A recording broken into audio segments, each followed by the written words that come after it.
স্বাধীন, তুই আমাকে বিয়ে করবি? ম্যাম কি বলছেন এসব? আপনি মাথা ঠিক আছে?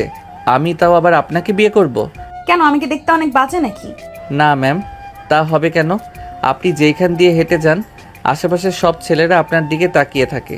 তাহলে তোর অসুবিধা কি আমাকে বিয়ে করতে? দেখ, তুই যদি আমাকে বিয়ে করিস, তুই যা চাইবি আমি তোকে তাই দেব। আপনি বিয়ে করবেন তাও আবার আমাকে? আসলে অনেক হাসি পাচ্ছে আপনার কথা শুনে ম্যাম। আরে না, আমি সত্যি সত্যিই বলছি, আই এম সিরিয়াস। স্বাধীন নেহার কথা শুনে লুকিং গ্লাসের দিকে তাকায়। দেখে নেহার চেহারায় স্পষ্ট গম্ভীর ছাপ, আর দেখে মনে হচ্ছে না সে এখন মজা করছে। স্বাধীন সাইডে গাড়ি দাঁড় করিয়ে নেহার দিকে তাকিয়ে বলেন, ম্যাম কি হয়েছে আপনার? ঠিক আছে তো? নাকি কি বলছেন এসব আজগুবি কথা? আমি আবার আপনাকে বিয়ে করব কিভাবে? আপনি ম্যাম আর আমি আপনার বাসার সামান্য একটা ড্রাইভার। তো কি হয়েছে?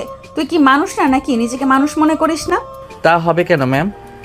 এখন বল, তুই আমাকে বিয়ে করবি কি না? না ম্যাম, এটা একদমই অসম্ভব। আপনি আপনার পরিবারকে জানান, তারা আপনার জন্য ভালো কাউকে চয়েস করে দেবে। কথাটা বলেই স্বাধীন পুনরায় গাড়ি স্টার্ট দিয়ে যেতে লাগে। নেহা তার ব্যাগ থেকে একটা ফল কাটা ছুরি বের করে হাতে চালিয়ে যেতে যাবে আর বলতে লাগে, দেখ, শেষবারের মতো বলছি, আমাকে বিয়ে করবি কি না? না হলে এইখানে সুইসাইড করবো হাতের রক কেটে। আরে ম্যাম, আপনি কি পাগল হয়ে গেছেন নাকি মাথা ঠিক আছে আপনার? দেখেন, পাগলামি করবেন না। কি হয়েছে আমাকে খুলে বলেন, আমি বিষয়টা সমাধান দেওয়ার চেষ্টা করব।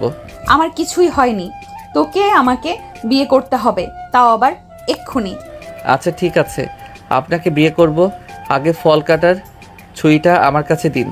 না, তুই সোজা কাজী অফিসে চল, তারপরে। নেহার কথা শুনে স্বাধীন কাজী অফিসের দিকে যেতে লাগে। একটু পর কাজী অফিসের সামনে এসে গাড়ি দাঁড় করিয়ে স্বাধীন বের হয়ে পড়ে। নেহা বাইরে আসে।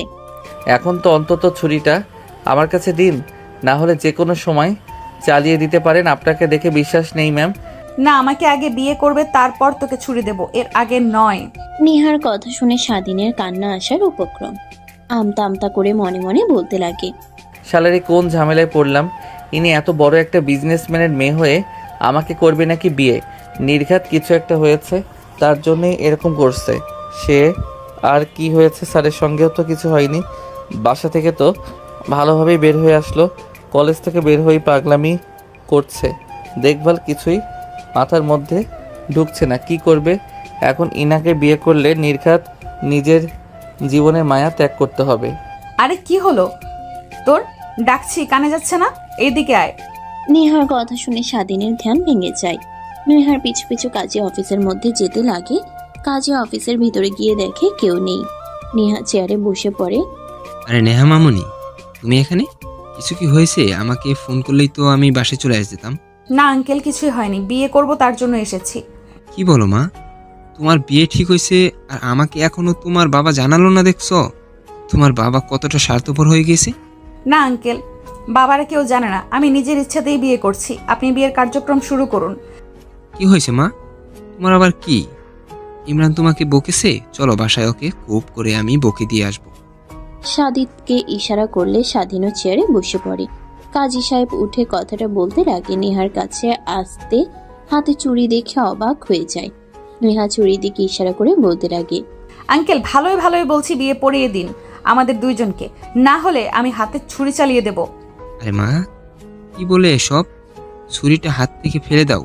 আর বিয়ের তো চার দোকানে কথা নয়, এজন্য সাক্ষী আর পরিবারের সম্মতি দরকার, তাছাড়া বিয়ে হয় না। থাক, এইগুলো কিছুই লাগে না, আমি রাজি তো। বিয়ের সম্ভব এখন এত কথা না বলে বিয়ে পড়িয়ে দেবেন, নাকি আমি অন্য কাজের কাছে যাব, নাকি আমার হাতে ছুরি চালিয়ে দিব? মা প্লিজ শান্ত হও। অন্যদিকে স্বাধীন অবয়ব বৃষ্টির মতো কাজী সাহেব আর নেহার কথা শুনতে লাগে। এইভাবে অনেক সময় পার হয়ে যায়। এক পর্যায়ে কাজী সাহেব হাল ছেড়ে দিয়ে বিয়ের কার্যক্রম শুরু করে স্বাধীনকে সাইন করতে বললে সাইন করে না। নেহা জোর গলায় কথা বললে স্বাধীন সাইন করে দেয়।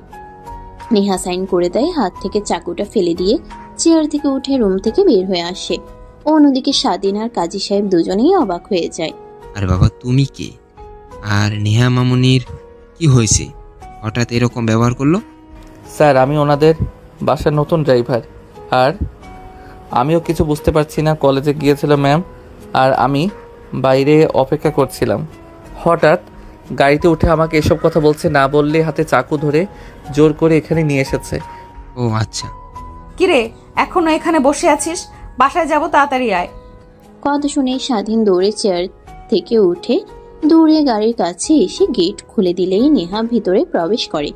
ড্রাইভিং সিটে গিয়ে টাইপ করতে করতে বাসায় চলে আসে। দরজার সামনে গাড়ির হর্ন দিতেই দারোয়ান দরজা খুলে দেয়।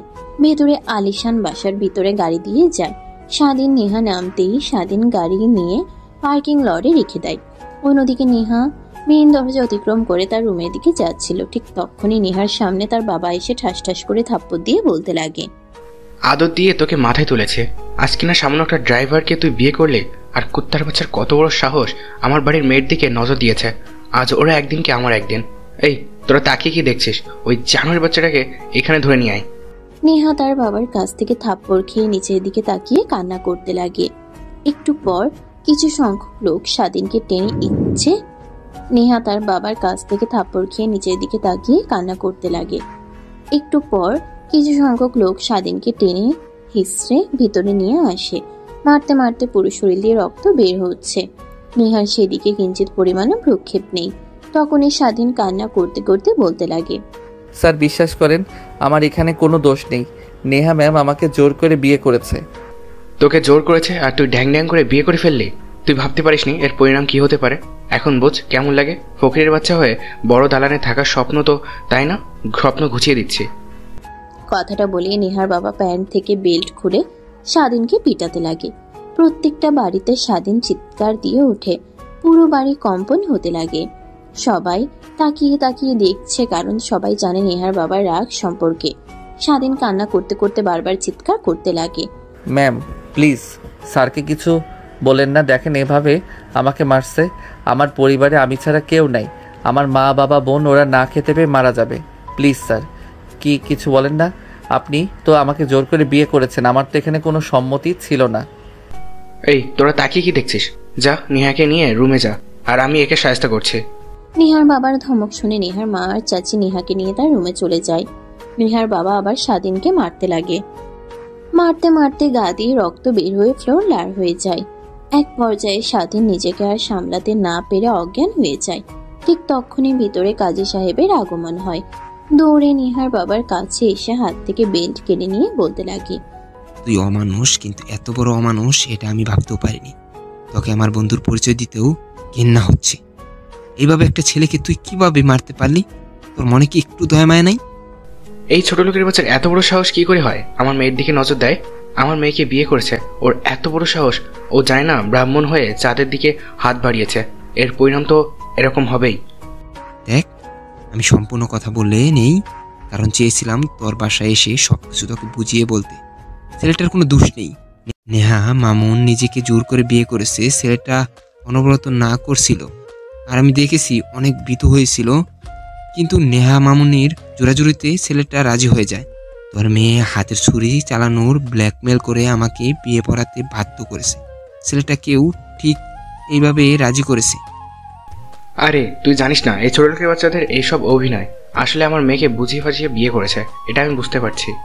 তারপর কাজী সাহেব নেহার আঙ্কেল নেহার বাবাকে বুঝিয়ে বলতে লাগে। এক পর্যায়ে নেহার বাবা রুমে চলে যায়। কাজী সাহেব স্বাধীনকে সেখানে থাকার কিছু কাজের ছেলেদের দিয়ে স্বাধীনকে গাড়ি করে হাসপাতালে নিয়ে আসে। অন্যদিকে কিভাবে এত বড় কাজ করতে গেলি জানিস না তোর বাবা কতটা রাগী? মা, তোর কি হয়েছে আমাদের খুলে বল। তুই কি আদৌ ছেলেটাকে ভালোবাসিস? আমার তো মনে হয় না। ছেলেটা অল্প কিছুদিন হলো এইখানে এসে কাজ করছে। নেহা তার মা আর চাচির প্রশ্নের উত্তরে কিছুই বলে না। নেহার মা আর চাচি অনবরত নেহার সঙ্গে কথা বলার চেষ্টা করে, কিন্তু কিছুই বলে না। চুপ হয়ে এক ধ্যানে নিচের দিকে তাকিয়ে থাকে। আমাকে একটু একা থাকতে দেবে তোমরা? যাও রুম থেকে, কিছুই ভালো লাগছে না, যাও তো। নেহার কথা শুনে নেহার চাচিমা নেহার রুম থেকে বের হয়ে আসে। তারপর নেহার বাবা রুমে গিয়ে বলতে লাগে, তুমি ছেলেটাকে অযথাই মারলে। আমার মনে তো হয় না ছেলেটার কোনো দোষ আছে। তোমার মেয়ের কথা আর কার্যকলাপ দেখে মনে হচ্ছে তোমার মেয়ে জোর করে ছেলেটাকে বিয়ে করেছে। তোমরা ঠিকই বলেছ। ফিরোজ সে একই কথা বলছিল। আসলে আমার মেয়ের বিয়ে করেছে, তাও আবার আমাদের না জানিয়ে, তাও সামান্য একটা ড্রাইভারকে। তাই নিজের হাতে কন্ট্রোল করতে পারি নাই, ছেলেটাকে অযথাই মারলাম। তোমার মেয়ে দিন দিন অনেক খারাপ হয়ে যাচ্ছে, আদর দিতে দিতে একদম মাথায় উঠে ফেলেছি। তারপর নেহার বাবা রুম থেকে বের হয়ে আসে, বাইরে এসে গাড়ি নিয়ে সোজা হসপিটালে চলে যায়। ফিরোজকে ফোন করলে কেবিন নাম্বার বলে দেয় নেহার বাবা। কেবিনে গিয়ে দেখে স্বাধীন শুয়ে আছে। স্বাধীনের দিকে তাকিয়ে অনেক মায়া হতে লাগে। তারপর নার্সের কাছে থেকে খাতা আর কলম নিয়ে একটা চিঠি আর একটা চেক লিখে স্বাধীনের বালিশের নিচে রেখে আসে আর নার্সকে বলে আসে। স্বাধীনের জ্ঞান ফিরতেই নার্স এসে সবকিছু বলে। নার্সের কথা শুনে স্বাধীন মুচকি একটা হাসি দেয়। তারপর উঠে দাঁড়ায়। শরীরে বিন্দুমাত্র শক্তি নেই, তারপরও উঠে দাঁড়ায়। সে খাতে নিয়ে দেখে 20 লক্ষ টাকা অ্যামাউন্ট। চেকের দিকে তাকিয়ে স্বাধীন কৃত্রিম একটা হাসি দেয়। 5 বছর পর। ম্যাম আসতে পারি? হ্যাঁ, ভিতরে এসো। স্বাধীন অনুমতি পেয়ে ভিতরে প্রবেশ করেন। এয়ারটেলের সামনে বসে সামনের দিকে তাকিয়ে নেহাকে দেখে খানিকটা অবাক হয়ে যায়। নেহা অবাক হয়ে যায় এখানে স্বাধীনকে দেখতে পেয়ে। আরে নেহা, ছেলেটাকে প্রশ্ন কর, এইভাবে তাকিয়ে আছিস কেন? আমার বিয়ে তো আমি সিলেক্ট করে ফেলেছি, এখন তুই তোর পছন্দ মতো বিয়ে সিলেক্ট কর। সাথীর কথা শুনে নেহার ধ্যান ভাঙে। তারপর স্বাধীনকে প্রশ্ন করতে লাগে। টুকটাক পোস্ট করলে স্বাধীন শেষ হবে জবাব দেয়। ইন্টারভিউ শেষ হলে স্বাধীন বাইরে বের হয়ে আসে। নেহার কেবিনের পিছনের দিকে তাকিয়ে হাসি দিয়ে অফিস থেকে বের হয়ে যায়। স্বাধীন ভালো করে চাইলে এখানে তার চাকরি হবে না। আচ্ছা আপু, তোমার পিএ তো তুমি সিলেক্ট করেছো, আমি বলি কি তুমি এই ছেলেটাকে তোমার পিএ বানাও আর তোমার মেয়েটাকে আমাকে দাও। কে বলো? আমার নানি, বাট বাহিরে আরো অনেকে আছে, ওদের ইন্টারভিউ নিবি না? না আপু, ভালো লাগছে না, বাসায় যাব। তোমার প্রয়োজন হলে তুমি নিতে পারো, আর এই ছেলেকে কনফার্ম করে মেল করে দাও। অন্যদিকে নেহার কথা শুনে সাথী পিয়নকে ডাক দেয়। একটু পর পিয়ন চলে আসে। ম্যাম ডেকেছেন আমাকে? হ্যাঁ ডেকেছি, বাট আপনাকে কতবার বলবো? আঙ্কেল বলেন তো, আমাকে ম্যাম বলে ডাকবেন না। আপনি আমার বাবার বয়স থেকে অনেক বয়সী, আপনি মামুনি কিংবা আমার নাম ধরে ডাকতে পারেন, আমি কিছুই মনে করব না। আর ডেকেছে কারণ হলো এই যে ফাইল দেখছেন, এই ছেলেটাকে ক্রোম ফ্রম লেটার পাঠিয়ে দিয়ে বলেন গ্রেসে গিয়ে আর বাহিরে যারা আছে তাদেরকে চলে আসতে বলেন ইন্টারভিউ নিতে। আর ভালো লাগছে না, অনেক ক্লান্ত হয়ে গেছি, বাসায় যাব। ঠিক আছে ম্যাম। ও সরি আপামনি। পিয়ন বের হয়ে যায়। তার পিছু পিছু নেহার সাথে দুজনেই বের হয়ে আছে। গাড়ি করে দুজনে বাসার উদ্দেশ্যে রওনা হয়। নেহা বাইরের দিকে তাকিয়ে ভাবতে লাগে, ছেলেটা এতদিন পর হঠাৎ করে কোথা থেকে আসলো আর একদমই চেনা যাচ্ছে না। আগের থেকে কতটা কিউট হয়েছে। আচ্ছা ওকে তো চাকরিটা দিয়ে দিলাম, আদৌ কি জয়েন হবে? যদি জয়েন হয় তখন যদি আবার স্ত্রীর অধিকার চায়, না তা হয়তো বা চাইবে না, আবার চাইতেও পারে, যেহেতু এখনো ডিভোর্স হয়নি। আরে ওই নেহা, তোর কি হয়েছে বলতো? সে কখন থেকে ডাকছি, বাহিরের দিকে তাকিয়ে আছিস, কি হয়েছে?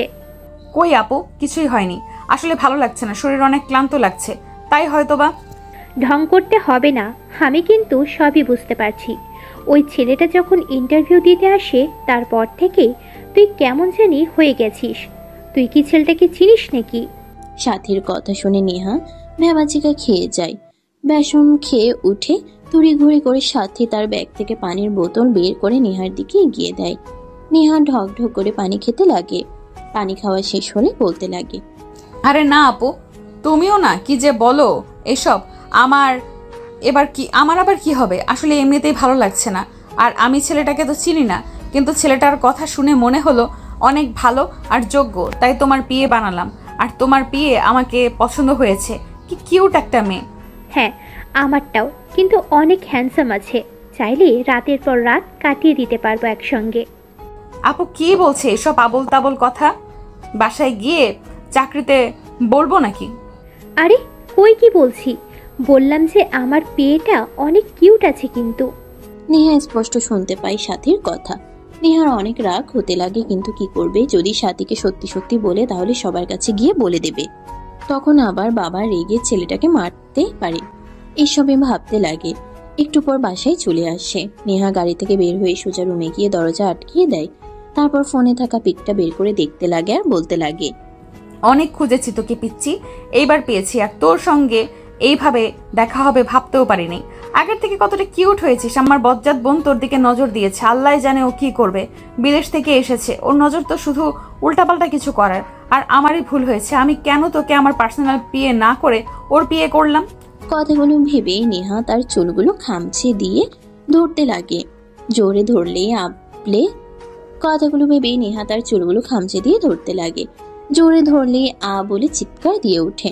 অন্যদিকে স্বাধীন তার রুমে গিয়ে ফ্রেশ হয়ে পোশাক পরিবর্তন করে রান্না করতে লাগে আর তার মায়ের সঙ্গে কথা বলতে লাগে। বাবা, আর কতদিন এইভাবে চলবে বল? তোর বাবার অবস্থা দিন দিন অবনতি হচ্ছে। খুব দ্রুত চিকিৎসা না করলে তোর বাবাকে বাঁচানো যাবে না। আর এখনো তুই একটা চাকরিও পেলি না। আজকের ইন্টারভিউটা কেমন হয়েছে? আলহামদুলিল্লাহ মা, অনেক ভালো হয়েছে, বাট মনে হয় না তাও চাকরিটা হবে। আর তুমি টেনশন করো না, আমি যেহেতু এসেছি একটা না একটা কাজ করবই, আর বাবাকে খুব দ্রুতই সুস্থ করে ফেলবো ইনশাল্লাহ। স্বাধীন তার মায়ের সঙ্গে কথা বলা শেষ হলে ফোন রেখে দিয়ে রান্না শেষ হলে খাটের উপরে শুয়ে ভাবতে লাগে। এইভাবে আর কতদিন বন্ধুদের কাছ থেকে যা টাকা এনেছিল তাও সব শেষ হয়ে গেল। এখন তো আর কারোর কাছে টাকা চাইতেও পারবো না, মা বাবার কাছে তো আরও পারবো না। কি করি আর মনে হয় না চাকরিটাও হবে। নেহা ম্যামের সঙ্গে এভাবে দেখা হবে কখনো ভাবতেও পারিনি। আগে তো এটা ওনাদের অফিস ছিল না, তাহলে কি নতুন করেছে নাকি? ধ্যাত, জানলে জেতাবি না। এত বছর পর এইভাবে দেখা হবে, মনে হয় না চাকরিটা দেবে নেহা ম্যাম। কি আর করার, আগামীকালকে থেকে রিক্সা নিয়ে বের হতে হবে। এইসবই কথা ভাবছিল স্বাধীন শুয়ে থেকে। হঠাৎ ফোনে মেসেজ আসে। স্বাধীন ফোন হাতে নিয়ে মেসেজটা ওপেন করতেই চোখ বড় বড় হয়ে যায়। শোয়া থেকে উঠে দাঁড়িয়ে পড়ে। মেসেজটা আর অন্য কিছু না, চাকরি কনফার্ম হয়েছে, তাও আবার প্রত্যেক মাসে ৮০,০০০ টাকা করে বেতন। স্বাধীন যেন নিজের চোখকে বিশ্বাস করতে পারছে না। হাতের চিমটি কাটতে বলে উঠে। মেসেজটা ভালোভাবে পড়লে দেখে আগামীকাল জয়েনিং করতে হবে। স্বাধীন তৎক্ষণাৎ তার মার কাছে ফোন করে সব কথা বলে। স্বাধীনের মা শুনে অনেক খুশি হয়। স্বাধীনও অনেক খুশি হয়। অনেক খুশি হয়। হঠাৎ খুশি মাখা মুখটা গোমরামুখ হয়ে যায় আর মনেই ভাবতে লাগে, এটা আবার নেহা নামে নতুন কোনো চাল না তো? চাল হোক আর যাই হোক, মাসে অনেক বেতন, বাবার চিকিৎসা করাতে পারবো খুব তাড়াতাড়ি যদি কাজ করতে পারি মনোযোগ দিয়ে। আর নেহার কাছ থেকে দূরে দূরে থাকতে হবে, আর ওর ফাঁদে একদমই পা দেওয়া যাবে না। অন্যদিকে নেহা শুয়ে থেকে এইসবই ভাবছিল। হঠাৎ দরজায় কড়া নাড়ার শব্দ পায়। নেহা উঠে দরজা খুলে দিয়ে দেখে তার বড় বোন সাথী। তুই না বললি তোর ভালো লাগছে না, শুয়ে থাকবি? সেই না দেখছি এখনো অফিসের পোশাক পরিধান করে আছিস। আর আমি এই কাজটা কিছুতেই বুঝতে পারছি না, আমাকে একটু বুঝিয়ে দে তো। ও আচ্ছা আপু, আসো, তুমি ভেতরে আসো। আসলে খুব টায়ার্ড লাগছিল, তাই শুয়ে পড়েছিলাম। আমি ফ্রেশ হয়ে আসছি, তুমি সবাই বলছো। কথাটা বলেই নেহা ওয়াশরুমে চলে যায়। ফ্রেশ হয়ে বাহিরে আসে, তারপর সাথীকে কাজ বুঝে দিতে লাগে। এইভাবে অনেকটা সময় পার হয়ে যায়। দেখতে দেখতে সেই দিনটাও পার হয়ে যায়। পরের দিন সকালবেলা স্বাধীন সকাল সকাল উঠে নামাজ পড়ে ঘোরাঘুরি করে রুমে চলে আসে। তারপর অফিসে যাওয়ার জন্য প্রস্তুতি নেয়। বাইরে এসে এই পাশ ওই পাশটায় গিয়ে রিক্সা না পেয়ে গাড়ি করে অফিসে যেতে লাগে। তীব্র জ্যামে পড়ে যায় স্বাধীন। প্রায় ২০ মিনিট পর অফিসে গিয়ে পৌঁছায়। দারোয়ান আটকে দিলে SMS-টা দেখালে ভিতরে যেতে দেয়। তারপর ম্যানেজারের কাছে গেলে স্বাধীনের সব ফর্মালিটিগুলো পূরণ করে সাথীর কাছে নিয়ে যায়। ম্যাম, এই যে আপনার ফিরে এসেছে, প্রায় ২০ মিনিট লেট করেছে। আর নেহামের বিয়ে তো কত সকাল সকাল চলে এসেছে। জান, আপনাকে আর বলতে হবে না, প্রথম দিন হয়তো বা জামে পড়েছিল তাই লেট হয়েছে। জান, এখন আর তুমি এসো, এখানে বসো। Thank you ma'am. ধন্যবাদ দিতে হবে না। আর আমি কিন্তু সময় অপচয় একদমই পছন্দ করি না। আমার পার্সোনাল বিয়ে, আমি কখন কি করব এইসব খুঁটিনাটি তোমার জানা দরকার। এই যে লিস্ট আছে এখানে, আমি কখন কি করব সব লেখা আছে। তুমি শুধু সময় মতো আমাকে জানিয়ে দেবে একটা। তুমি কি নেহাকে চেনো? না মানে ম্যাম, নেহাকে? ও আচ্ছা, বুঝতে পারছি। নেহা হচ্ছে ইন্টারভিউ রুমে যে আমার পাশে একটা মেয়ে ছিল যে তোমাকে প্রশ্ন করলো। ও আসলে আমার বিয়ে সিলেক্ট করে নেওয়া হয়ে গিয়েছিল, শুধু বাকি ছিল নেহার বিয়ে নেওয়ার। তখনই তুমি আসছো। তোমাকে সিলেক্ট করে নেহা, বাট আমার বিয়ে হিসাবে আর আমার বিয়ে নেহাকে নিয়ে নেয়। তাই হয়তো ভাবলাম তুমি হয়তো বা নেহাকে চেনো। সরি ম্যাম, আমি তাকে চিনি না। আচ্ছা, এটাই তো ব্রেক থ্রু, তাই না? হ্যাঁ, বসো। আর যখন যা দরকার আর বুঝতে অসুবিধা হলে আমাকে বলো। ঠিক আছে ম্যাম। স্বাধীন সাথীকে কিছু বুঝতে না দিয়ে তার ডেস্কে এসে বসে পড়ে। তারপর কাজ সব বুঝে নিতে লাগে। স্বাধীনের অনেক ভালো লাগে, এত টাকা এত সহজ কাজ। সবকিছু কমপ্লিট করা হলে সাথীর লিস্ট দেখতে লাগে, কখন কি করবে, কখন কোন মিটিং আছে, এসব আর কি। দেখতে দেখতে অনেকটা সময় পার হয়ে যায়। তখনই স্বাধীন তার দেখতে কেটে সাথীর কাছে এসে দাঁড়িয়ে বলে, ম্যাম 11টার সময় কিং গ্রুপের সঙ্গে আপনাদের একটা মিটিং আছে, এই লিস্টে এটাই আছে 11টার সময়। যেহেতু মিটিং আর এখান থেকে অনেকটা দূরে, তাই আমাদের এখনই বের হতে হবে। রাস্তার অবস্থা তেমন একটা ভালো না, সবসময় জ্যাম লেগেই থাকে। ও আচ্ছা, বুঝতে পারছি।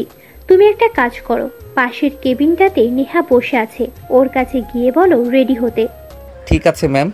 তারপর স্বাধীন সাথীর কেবিন থেকে বের হয়ে পাশের কেবিনের দরজায় নক করতেই স্বাধীন ভিতরে ঢুকে বলতে লাগে, ম্যাম সাথী ম্যাম বলল যে আপনাকে রেডি হতে একটু পরে বের হবে। স্বাধীন নেহার কথা শুনে ঘুরে বের হতে যাবে, ঠিক তখনই পিছন থেকে নেহা বলতে লাগে, আমাদের বিষয়ে কিন্তু সাথিয়া আপু কিছুই জানে না, আর কিছু বলবেও না তুমি, আশা করি। ম্যাম সাথী ম্যাম বলল যে আপনাকে রেডি হতে একটু পরে বের হব। ম্যাম চিন্তা করবেন না, আমি কাউকে কিছু বলবো না। আর একটা কথা জিজ্ঞেস করা ছিল, ওই দিন কি বিয়েটা সত্যি হয়েছে নাকি মিথ্যা? আদৌ আপনাকে দেখানোর জন্য শুধু?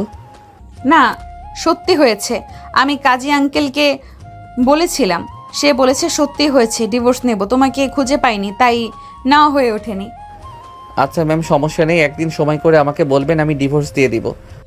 কথাটা বলেই স্বাধীন কেবিন থেকে বের হয়ে আসে। কেবিনের বাইরে এসে দীর্ঘ একটা নিঃশ্বাস ফেলে সামনের দিকে তাকিয়ে দেখে সাথী স্বাধীনের দিকে ড্যাব ড্যাব করে তাকিয়ে থাকে।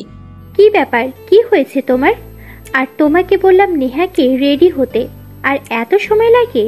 সরি ম্যাম, বলেছি নেহা ম্যাম রেডি হয়ে আসছে। এই তো আপু, আমি চলে এসেছি, চলো এখন। তারপর স্বাধীন নেহা সাজিয়ে তিনজনে নিচে চলে আসে। নেহা পিছনের সিটে বসতে যাবে, তখনই সাথী বলতে লাগে, নেহা তুই একটু সামনে বসতো। আসলে স্বাধীনকে কিছু এখনো বোঝানো হয়নি, তাই ওকে বুঝিয়ে দেব এই প্রজেক্ট সম্পর্কে। রাস্তায় সব বুঝিয়ে দেব, তুই সামনে বস। পিছনে তো আর তিনজনে বসতে পারবো না। আর তোর বিয়ে কই? আপু ওকে সব বুঝিয়ে দিয়েছি আমি, তাই কেবিনে বসে কাজ করছে ওর মতো। ও আচ্ছা। সাথীর কথা শুনে নেহা দাঁত কটমটিয়ে সামনে বসে পড়ে। তারপর স্বাধীন আর সাথী দুজনে পিছনে আর নেহা সামনে বসে পড়ে। গাড়ি চলছে তার আপন গতিতে। সাথী স্বাধীনের কাছে গায়ের সঙ্গে গা লাগিয়ে পৌঁছে দিতে লাগে। নেহার সামনে থেকে দেখে অনেক রাগ হতে লাগে, কিন্তু কিছু বুঝতে পারে না। সাথী ধীরে ধীরে স্বাধীনের আরো অনেক কাছে যেতে লাগে।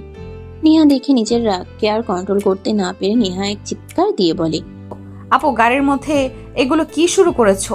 বোঝানোর নামে নষ্টামি ভুলে যেও না, এটা কিন্তু লন্ডন না, এটা বাংলাদেশ। যা করার রুমে আর বদ্ধ ঘরে করিও। দেখ তুইও না, রাস্তায় অনেক জ্যাম, হরেনের শব্দ, কিছু বোঝানো যাবে না বলেই এত কাছে এসে বুঝিয়ে দিচ্ছি। আপু এটা বুলেট প্রুফ প্রাইভেট কার, সঙ্গে সাউন্ড করব, আর তুমি বলছো বাইরের হর্নের শব্দ? নেহার কথা শুনে সাথী ভেবাচেকা খেয়ে স্বাধীনের কাছ থেকে দূরে বসে বুঝিয়ে দিতে লাগে। এভাবে অনেকটা সময় পার হয়ে যায়। একটু পর একটা বিশাল রেস্টুরেন্টের সামনে এসে গাড়ি দাঁড় করায়। সাথী নেহা স্বাধীন বেরিয়ে পড়ে। স্বাধীন গাড়ি থেকে নেমে দাঁড়াতে নেহা তার দিকে রাগী দৃষ্টিতে তাকাতেই স্বাধীন দেখেও না দেখার ভান করে থাকে রেস্টুরেন্টের ভিতরে প্রবেশ করে। একটা ছেলে এসে তাদের টেবিলে বসে। আরে নেহা, তুই এখানে? যাক ভাগ্যিস তোর সঙ্গে এখানে দেখা হয়ে গেল। আমি আরও তোর সঙ্গে দেখা করার জন্য তোর অফিসের দিকে রওনা হব ভাবছিলাম। না, বল কি বলবি? এই নে কার্ড, এইটা আমার বিয়ের কার্ড। তোর পুরো পরিবারের দাওয়াত আসবে কিন্তু মনে করে। অবশ্যই আসবো, বাট কিভাবে কি? আর মেয়েটাকে একবারও দেখালেও না আমাকে। মাইশা তুমি একটু এদিকে আসো তো। হার নেহা, এই যে মাইশা, এইটা তোদের ভাবি। আরে ভাবি, দুনিয়াতে আর মানুষ খুঁজে পান নাই? ঘুরে ফিরে একটা লুচ্চাকে বিয়ে করলেন। জানেন এ কি পরিমাণ লুচ্চা? ভার্সিটির সিনিয়র থেকে শুরু করে জুনিয়র মেয়েদের পিছে ঘুরঘুর করত। নেহার কথা শেষ না হতেই ছেলেটা তার চেয়ার থেকে উঠে নেহার মুখ চেপে ধরে পাশে থাকা ছেলেটার হবু বউ অর্থাৎ মাইশার আগেই দৃষ্টিতে তাকিয়ে থাকে। তারপর নেহার কানের কাছে মুখ নিয়ে গিয়ে বলতে লাগে, আরে ভাই, আমি তোর কোন পাকা দানে মই দিলাম বলতো? এইভাবে আমার ইজ্জতের ফালুদা বানাচ্ছিস কেন? এত কষ্ট করে একটা পটিয়ে আর বিয়ে করতে যাচ্ছি, সেখানে কিনা তুই। আপনি এইভাবে আপুর মুখ চেপে ধরছেন কেন? ছাড়েন বলছি। আর আপু আপনি বললেন না, মানিয়ে নিতে বলতে চাচ্ছি যে সিনিয়র জুনিয়র প্রত্যেকে মেয়েদের পিছে ঘুরতো, কিন্তু এ সরল সোজা ইনোসেন্ট একটা ছেলে আমাদের ব্যাচের সব থেকে ভদ্র একটা ছেলে ছিল। ও আচ্ছা, তাই বলেন। আমি তো আবার অন্য কিছু ভেবে ফেলছি। চলো এখন উঠি, মা ফোন করেছিল আর ওরা খাবে পরে। এক সময় কথা বলিও। আর নেহা, আসিস মনে করে তুই, আর তোর পরিবার চলে আসিস সময় মতো। নেহা ঘাড় ঘুরিয়ে হ্যাঁ জানায়। ছেলেটা আর মায়েরা চলে যায়। নেহা আর সাথী দুজনে হাসতে লাগে। পাশে স্বাধীন দাঁড়িয়ে তাদের হাসির দিকে তাকিয়ে থাকে। নেহার হাসির দিকে দেখে প্রতিনিয়ত প্রেমে পড়তে লাগে স্বাধীন, আর মনে ভাবতে লাগে, দেখ ওরা বড়লোক কখনোই আমার সঙ্গে তাদের যাবে না। আর যত দূরে সম্ভব আব্বুকে অপারেশন করানো শেষ হলে অফিস থেকে রিজাইন নিতে হবে, না হলে যত নেহার আশেপাশে থাকবো ততই মায়ায় পড়ে যাব। আরে এই কি ভাবো? এইভাবে ডাকছে, কথা শুনতে পাও না নাকি? কি খাবে অর্ডার দাও। ও সরি ম্যাম, আসলে আমি কিছু খাবো না, খাবার খেয়ে এসেছি। আপনার এখানে খাবার খেতে এসেছেন আগে বলবেন না? আমি তো ভেবেছি এখানে আপনারা ডিল কনফার্ম করতে এসেছেন। আরে না, উঠে দাঁড়াচ্ছ কেন? বসো বলছি। আর কি খাবে অর্ডার দাও, না হলে আমি দিয়ে দিলাম আমার পছন্দ মতো। না ম্যাম, এটা কি করে হয়? মালিক আর কর্মচারী কিভাবে খাবার খাবে বলেন? থাকেন, আমি আসি, বাহিরে গাড়িতে বসে অপেক্ষা করছি, আপনারা খাবার খেয়ে আসেন। কথাটা বলেই যেই স্বাধীন চলে যেতে যাবে অমনি সাথীর আগে গলায় ডাক দেয়। স্বাধীন ভয় পেয়ে যায়। এক পর্যায়ে স্বাধীন টেবিলে বাচ্চা ছেলেদের মতো বসে পড়ে। সাথে খাবার অর্ডার দিচ্ছিল, এমন সময় পিৎজা অর্ডার করে। তখনই পাশ থেকে নেহা বলে, আপু পিৎজা অর্ডার করো না, ওর চিজে অ্যালার্জি আছে। তুমি অন্য কোনো খাবার অর্ডার করো যাতে কোনো চিজ না নেই। কথাটা বলেই নেহা তার জিহবায় কামড় দেয়। ঘাড় ধীরে ধীরে ঘুরিয়ে সাথীর দিকে তাকিয়ে দেখে সাথী তার দিকে প্রশ্নসূচক দৃষ্টিতে তাকিয়ে আছে। আচ্ছা স্বাধীন, তোমার কি চিজে অ্যালার্জি আছে সত্যি? হ্যাঁ ম্যাম। আচ্ছা ওয়েট, তুই কি করে জানলি স্বাধীনের চিজে অ্যালার্জি আছে? আর তুই অন্য খাবার অর্ডার দিতে বলছিস যে? না মানে আপু, আমার মনে হলো যে অ্যালার্জি থাকতে পারে, তাই বললাম আর কি।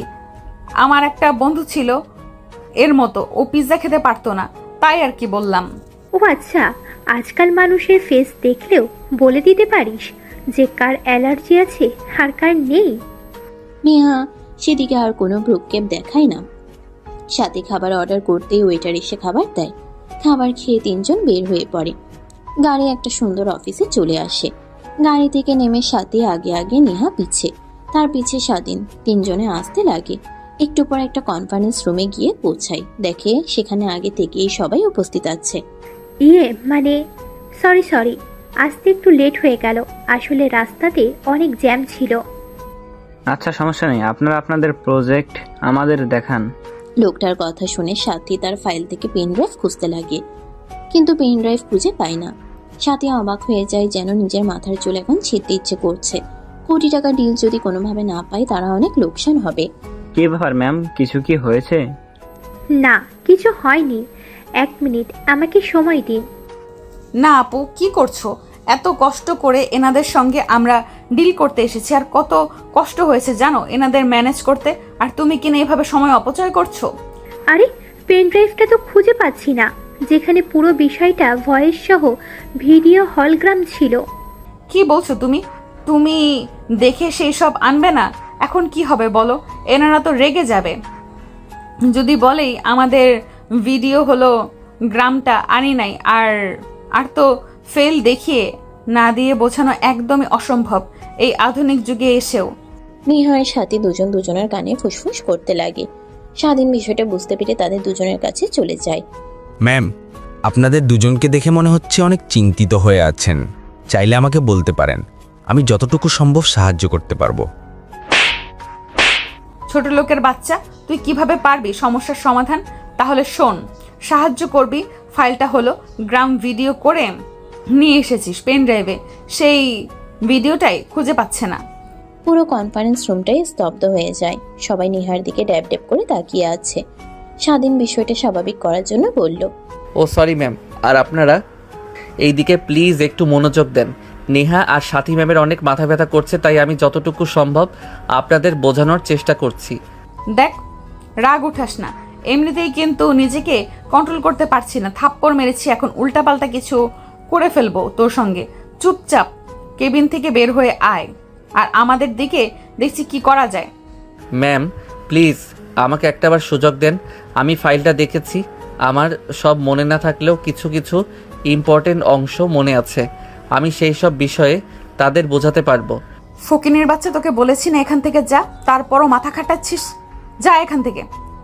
আরে নেহা থাম তো, ছেলেটা যেহেতু করে বলছে তাহলে চেষ্টা করুক না।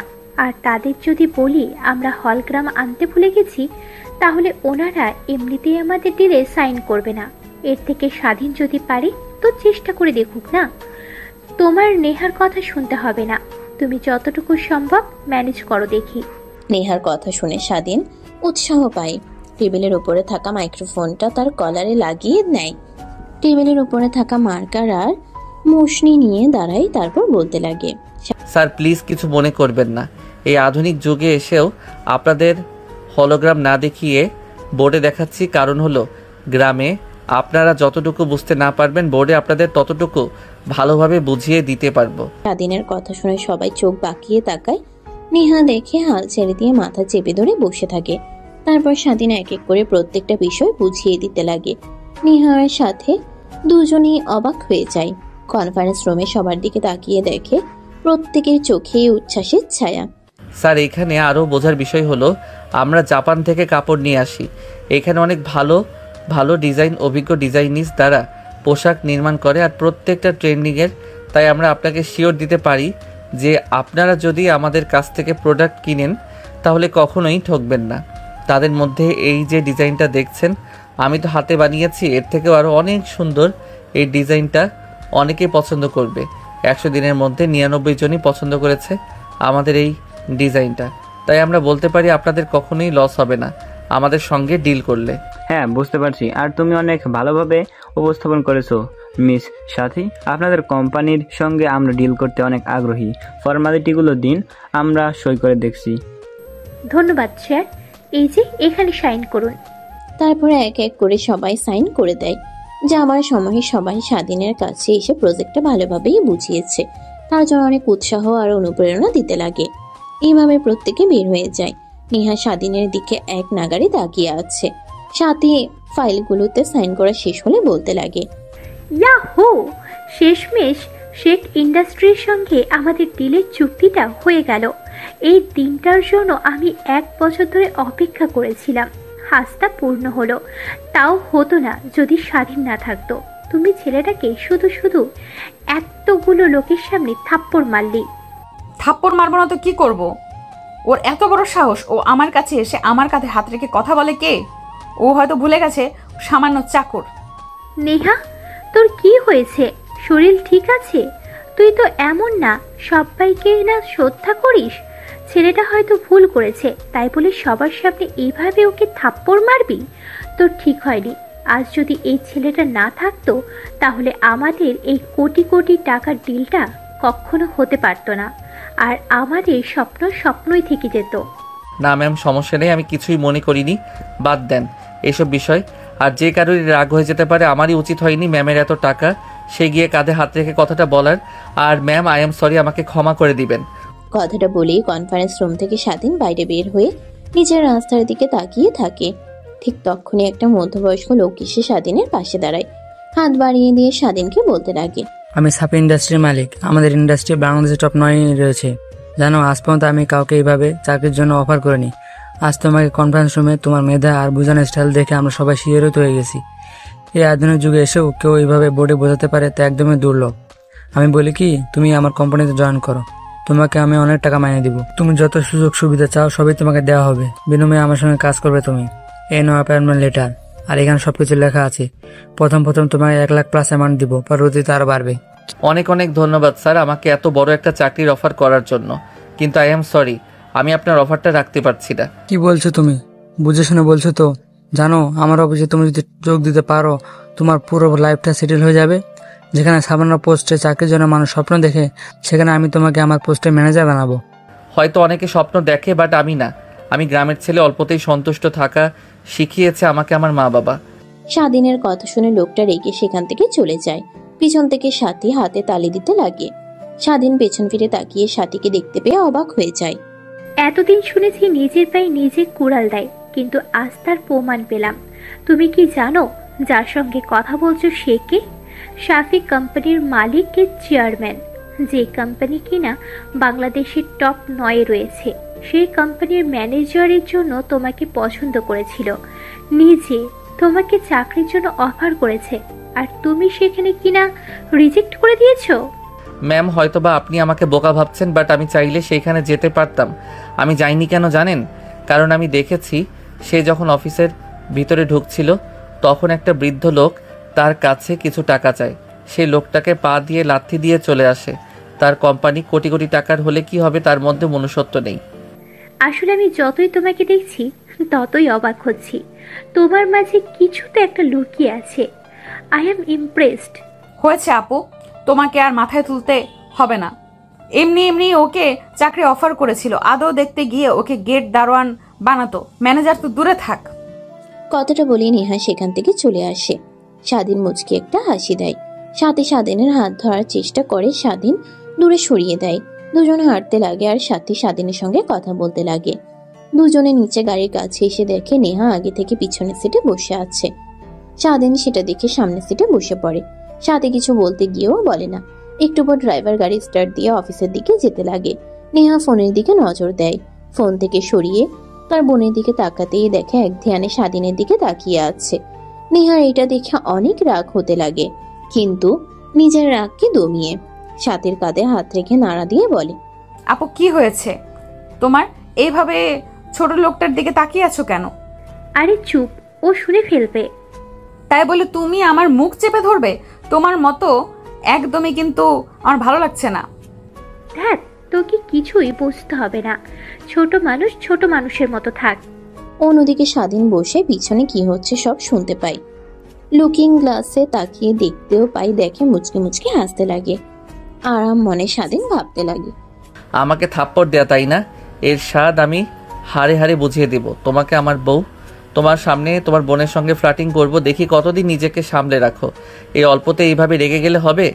স্যার, আমরা তো চলে এসেছি, আর সাথে ম্যাম আপনাকে ডাকছে। ও আচ্ছা। কথাটা বলেই স্বাধীন গাড়ি থেকে নেমে পড়ে। গাড়ি থেকে নেমে মাথায় একটা আলতো করে থাপ্পড় দিয়ে ভেতরে প্রবেশ করে নেহা। তার সাথে তারা দুজনে অফিসের সবাইকে একত্র করে ডিলটা হয়েছে বিষয়টা জানাই। সবাই অনেক খুশি হয়। তারপর সাথে মিষ্টির প্যাকেট বের করে সবাইকে খাইয়ে দিতে লাগে। স্বাধীনের কাছে আসলে হাতে নিতে চাইলেও নেহা হাতে না দিয়ে খাইয়ে দেওয়ার চেষ্টা করে আর বলতে লাগে, তোমার জন্য ডিলটা হয়েছে, তোমাকে তো ডাবল মিষ্টি দেওয়াই উচিত। সাথীর কথা শুনে সবাই হাসতে লাগে। সঙ্গে সাথে নেহার মুখে কোনো হাসি নেই। নেহা সেখানে আর না দাঁড়িয়ে সোজা তার কেবিনে চলে যায়। এভরিবডি, এখন আসি। কিছুদিনের মধ্যেই এই আপনাদের বড়সড় একটা পার্টি দেব। ততদিনে সবাই মন দিয়ে কাজ করুন। ঠিক আছে ম্যাম, আর আপনাকে কংগ্রেস।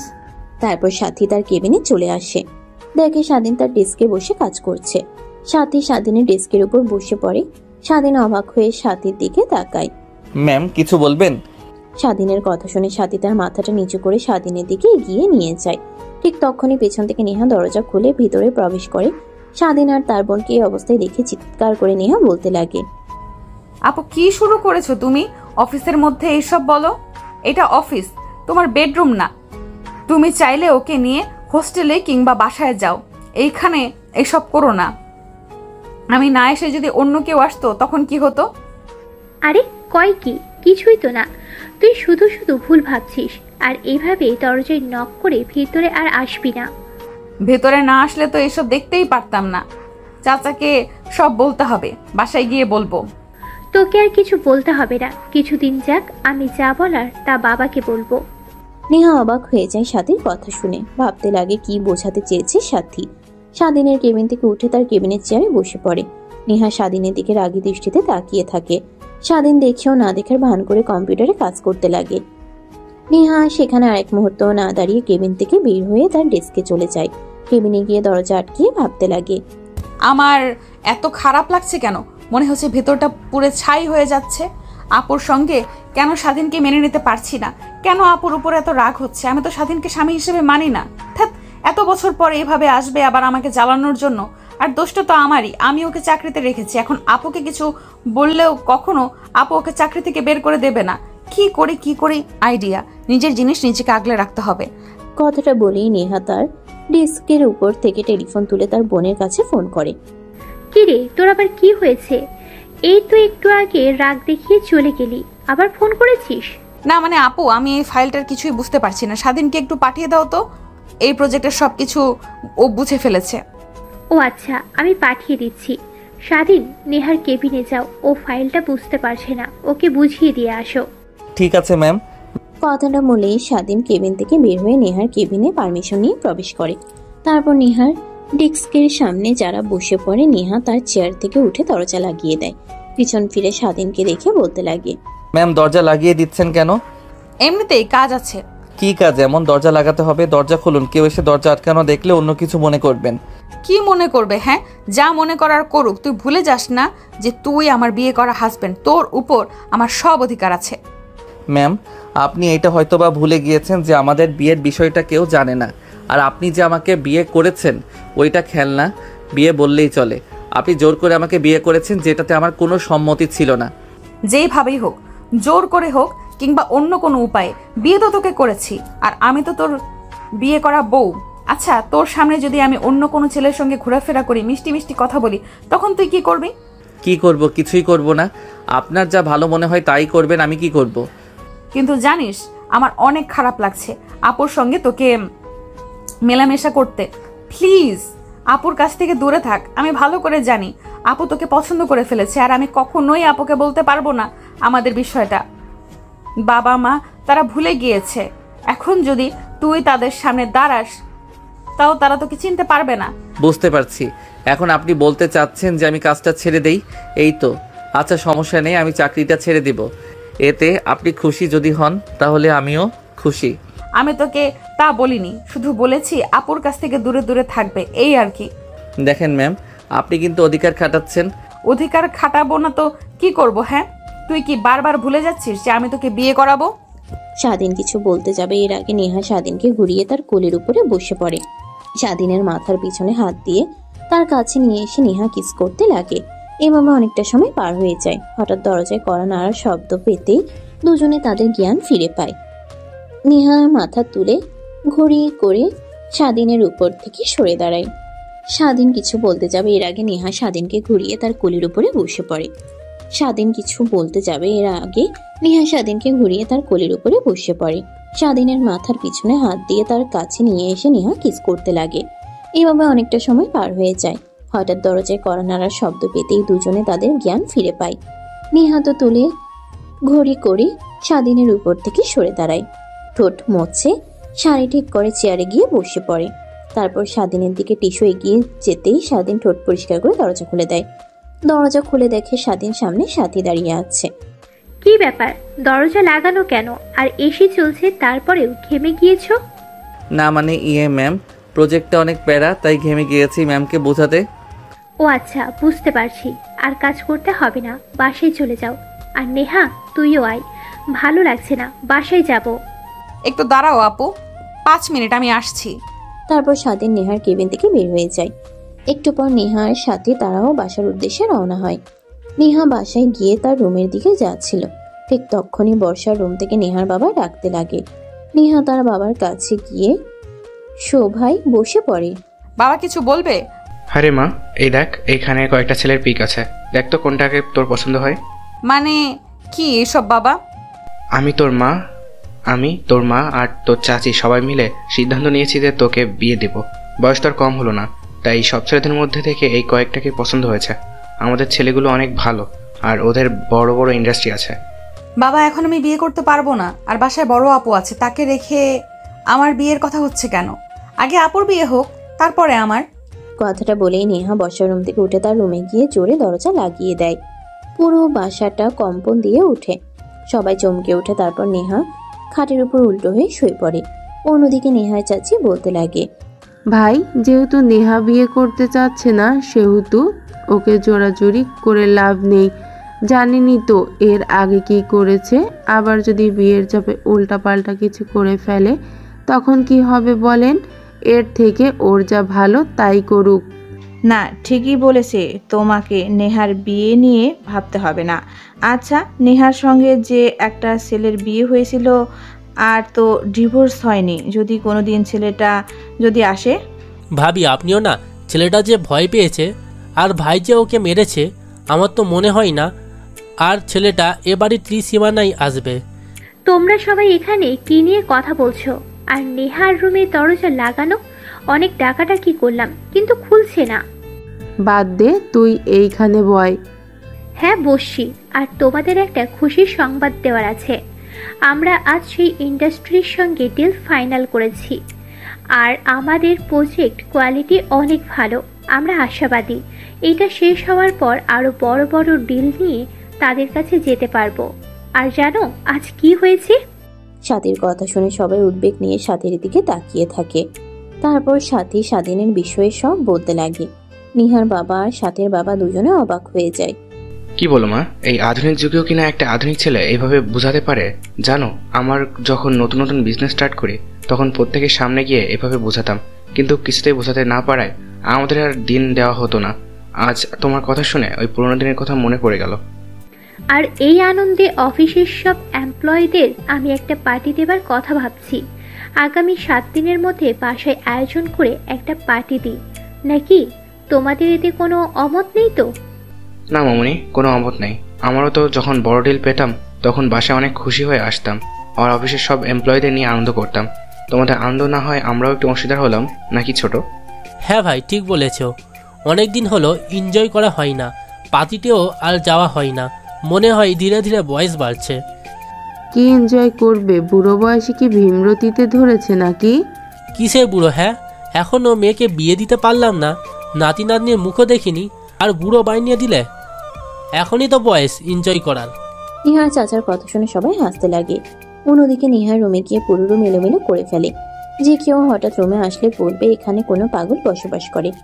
নিহা খাটের সঙ্গে পিঠ ঠেকিয়ে মাথা হাঁটুর সঙ্গে ভাঁজ করে কান্না করতে লাগে আর আনমনেই ভাবতে লাগে, কেন তুই আসলি আবার আমার জীবনে? ভালোই তো কাটছিল, তোর মায়াও তো কাটিয়ে ফেলেছিলাম। হঠাৎ আমার জীবনে আসলি, এখন আবার এসে আপুর সঙ্গে অভিনয় শুরু করেছিস। কিভাবে বাবা মা চাচা চাচিকে বলবো? তারা তো আবার যদি জানতে পারে স্বাধীন এসেছে তাহলে বাবা আবার রেগে ওকে অনেক মারবে। নেহা এসবই কথা ভাবছিল। অন্যদিকে স্বাধীন বাসে গিয়ে ফ্রেশ হয়ে রান্না করছিল। হঠাৎ ফোন বাজে। দূরে রুমে এসে দেখে তার মা ফোন করেছে। রিসিভ করে কানের কাছে ধরতেই ওই পাশ থেকে কান্নার শব্দ আসে। মা, কি হয়েছে? এইভাবে কান্না করছো কেন? আর বাড়ির সবাই ঠিক আছে তো? বাবারে বলিস না, তোর বাবার অবস্থা একদমই ভালো না। মুখ দিয়ে ফ্যান বের হচ্ছে, কোনো কথাই বলছে না।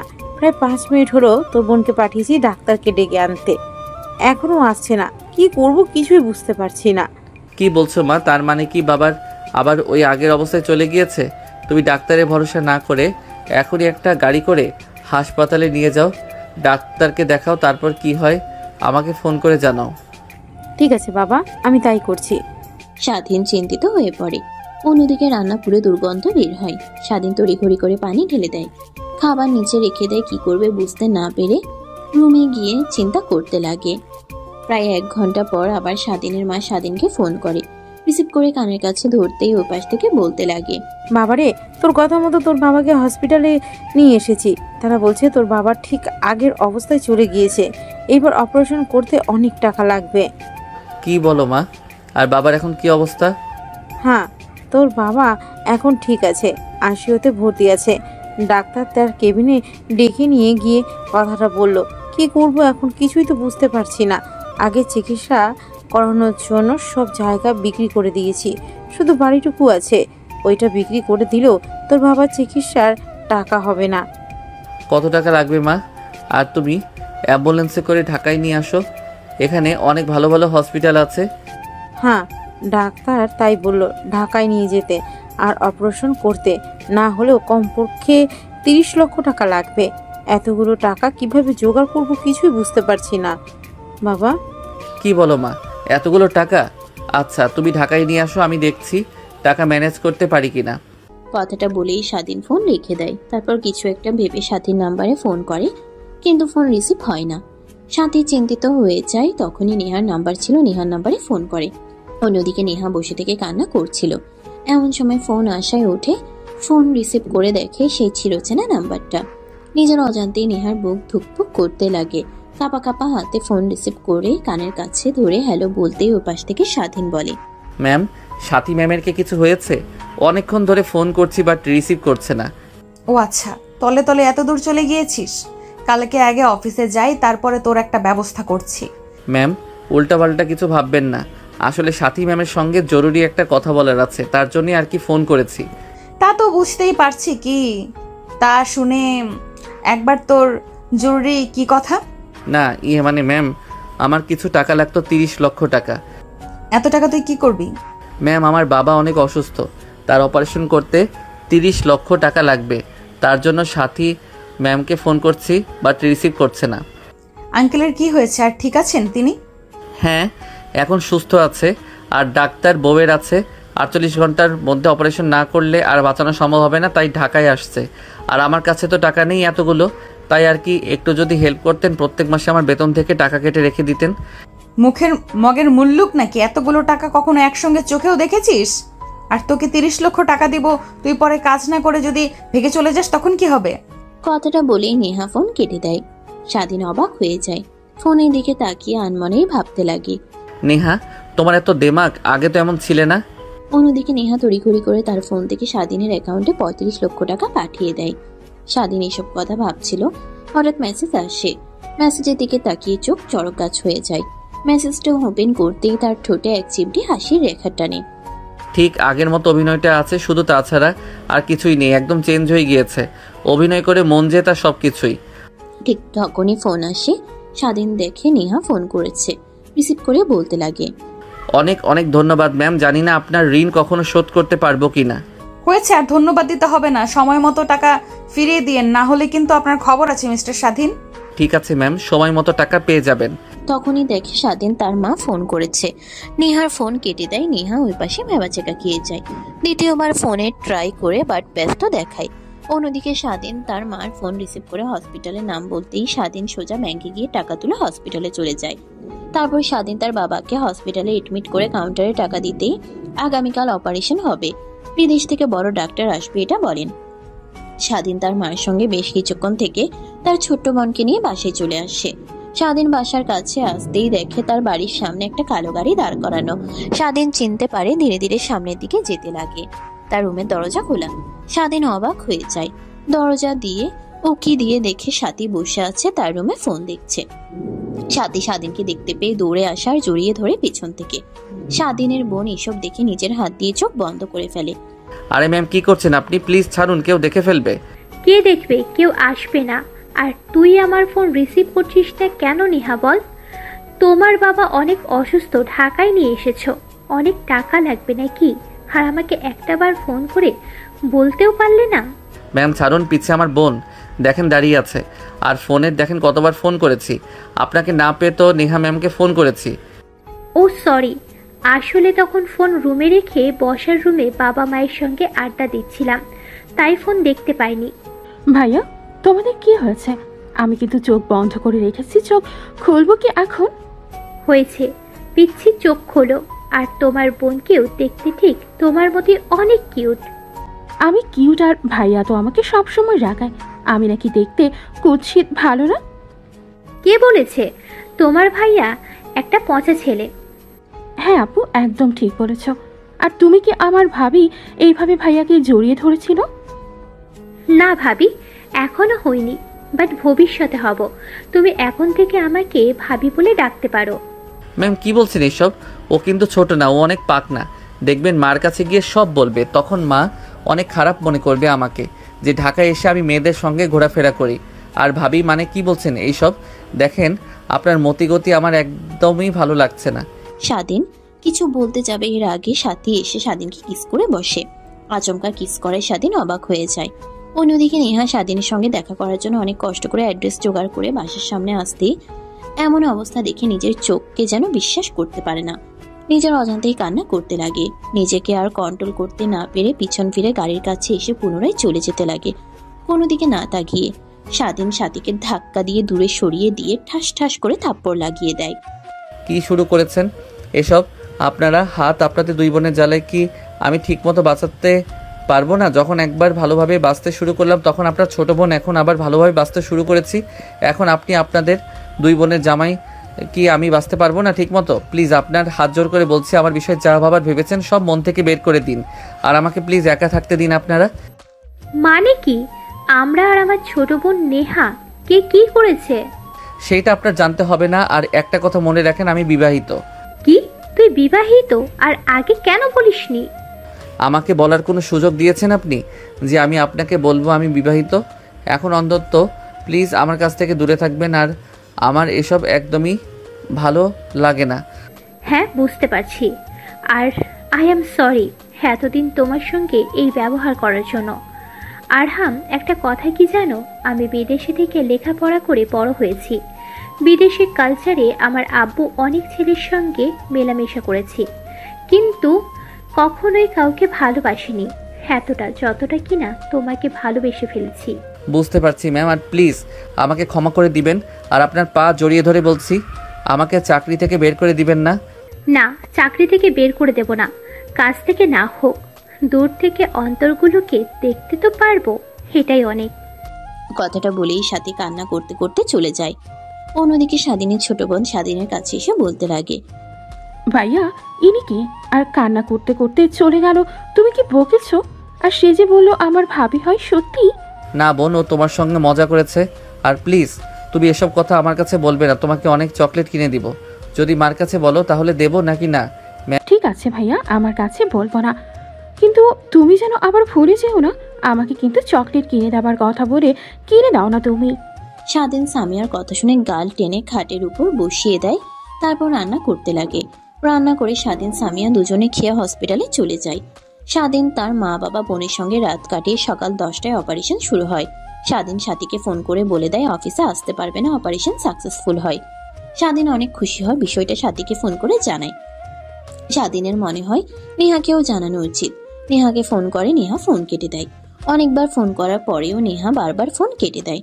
এক পর্যায়ে নেহা বিরক্ত হয়ে ফোন রিসিভ করে বলতে লাগে, আমাকে ফোন করেছিস কেন? এখন আবার আপুর খোঁজ নিবি নাকি?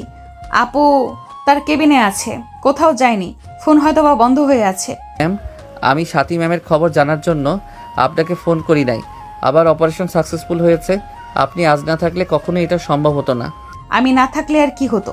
আপু তো আছে নাকি, সে তো তোকে টাকা দিয়ে হেল্প করতো। কথাটা বলেই নেহা রেগে ফোন কেটে দেয়। স্বাধীন ফোন রেখে দিয়ে ভাবতে লাগে, হয়েছে আর না, নেহাকে সব খুলে বলতে হবে, এভাবে আর দূরে রাখা যাবে না।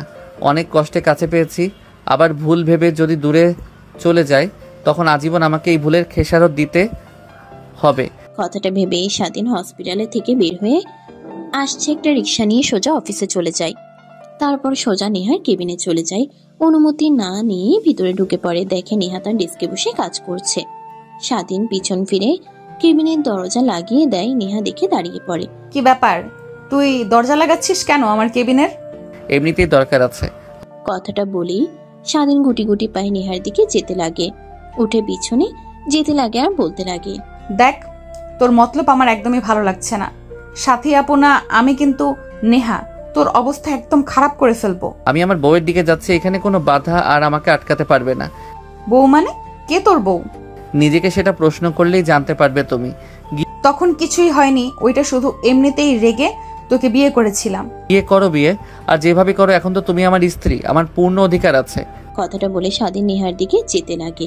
নেহা পড়ে যেতে যাবে, স্বাধীন ধরে ফেলে। স্বাধীন নিজের কাছে টেনে নিয়ে এসে মাথার পিঠে হাত দিয়ে কিস করতে লাগে। এইভাবে অনেকটা সময় পার হয়ে যায়। এক পর্যায়ে নেহাকে ডেস্কের উপর বসিয়ে দিয়ে নেহার ঘাড়ে কপালে কিস করতে লাগে। আরে কি করছো তুমি এখানে? বাসর করবে নাকি? ছাড়ো, কেউ এসে ফেলবে। না, কেউ আসবে না। আর দরজা কে দিয়েছে? ছাড়ো তো। আর আপুকে রেখে আমার কাছে এসেছো যে? স্বাধীন নেহাকে ছেড়ে দিয়ে শুরু থেকে শেষ পর্যন্ত বলতে লাগে। নেহা শুনে অনেক রাগ হয়, তারপরও নিজের রাগকে ঘুমিয়ে স্বাধীনকে জড়িয়ে ধরে বলতে লাগে, অনেক দূরে থেকেছে তোমার কাছ থেকে, আর নয়। বাবা মা চাচা চাচি সবাইকে বলবো তারা মেনে না নিলে তাদের কাছ থেকে দূরে চলে যাব। আর হ্যাঁ, এই কোম্পানিতেই 50% শেয়ার আমার আর 50% শেয়ার সাথে এ নিয়ে দুজন আগামী জীবন পার করতে পারবো। দ্যাট কি বলো তুমি? আর সবাইকে ম্যানেজ করব, সবাই একসঙ্গে থাকবো। আচ্ছা, সেটা জানা যাবে। এখন চলো, আঙ্কেলকে দেখতে যাব। কথাটা বলেই নেহা আর স্বাধীন দুজনে বাইরে বের হয়ে আসে। স্বাধীন হাঁটছিল, নেহা এসে স্বাধীনের হাত জড়িয়ে ধরে হাঁটতে লাগে। শালে ছাড়িয়ে দিতে গিয়েও নেহা আরো শক্ত করে জড়িয়ে ধরে। পুরো অফিসের সবাই এটা দেখে, সাথীও দেখে। সাথী নিজের অজান্তেই চোখ দিয়ে 2 ফোঁটা পানি বের হয়। নিজের হাত দিয়ে মুচকে একটা হাসি দেয় অন্যদিকে তাকিয়ে। নেহা আর স্বাধীন দুজনে হসপিটালে চলে আসে। তারপর স্বাধীন তার বাবা যে কেবিনে, সে কেবিনে নেহাকে নিয়ে যায়। নেহা কেবিনে ঢুকেই স্বাধীনের মার পাশে বসে সালাম করে। স্বাধীনের মা হঠাৎ কেউ এসে পাশে সালাম করে ভ্যাবাচ্চেকা খেয়ে যায়। স্বাধীনের দিকে ড্যাব ড্যাব করে তাকিয়ে থাকে। নেহা উঠে বলতে লাগে, মা, নেত্রী অবাক হচ্ছেন তাই না? আসলে আমি আপনার ছেলের বউ। কথাটা শুনেই স্বাধীনের মা স্বাধীনের দিকে ড্যাব ড্যাব করে তাকায়। স্বাধীন মাথা দিয়ে হ্যাঁ বোঝায়। কিভাবে আর কিছু তো বুঝতে পারছি না। তোমাকে দেখে তো মনে হচ্ছে অনেক সম্ভ্রান্তকরের মেয়ে তুমি। তারপর নেহা আর স্বাধীন দুজনে শুরু থেকে শেষ পর্যন্ত বলে কিভাবে তাদের বিয়ে হয়, কিভাবে ঠিক তখনই পিছনে একটা গম্ভীর কণ্ঠস্বর শুনতে পায় নেহা। নেহা পিছনে ফিরে তাকিয়ে অবাক হয়ে যায়। বাবা, বাবা, তুমি এখানে? আমারও তো একই প্রশ্ন, তুই এখানে কি করছিস? আর এরা কারা? আর ওয়েট, এই ছেলে তোমাকে দেখে দেখে কেমন চেনা মনে হচ্ছে। ওহো, চিনতে পেরেছি, তুমি স্বাধীন না? কথাটা শুনেই স্বাধীন মাথা নিচু করে ফেলে। বাবা, ও না, আমি আরো ওর কাছে গিয়েছি। আর তখন হয়তো ছোট ছিলাম, তাই কিছু বলতে পারি নাই। এখন বলছি আমি স্বাধীনকে ভালোবাসি। আর তুমি তো জানোই আমরা বিবাহিত। কি, তুই সত্যি স্বাধীনকে ভালোবাসিস? হ্যাঁ বাবা। নেহা কথাটা বলে ভার্তক দৃষ্টিতে তার বাবার দিকে তাকিয়ে থাকে। গোমরা মাখা মুখটা নিমিশে হাসির রেখা টেনে নেহার বাবা বলতে লাগে, সেটা তুই আগে বলবি না? আর স্বাধীনকে কই থেকে পাইলি? আমি তো অনেক বড় ভুল করেছি তোমার সাথে বাবা, প্লিজ আমাকে ক্ষমা করে দিও। আর আমার পাগলি মেয়েটাকে প্লিজ তুমি কষ্ট দিও না, সবসময় আগলে রেখো। ঠিক আছে আঙ্কেল, আমি আমার সর্বোচ্চ দিয়ে চেষ্টা করব। আঙ্কেল মানে? বাবা বলবে এখন থেকে, নো আঙ্কেল। কথাটা বলেই নেহার বাবা হাসতে লাগে। নিমিষে পুরো কেবিনটা হাসির আমেজে পরিপূর্ণ হয়ে যায়। সমাপ্ত।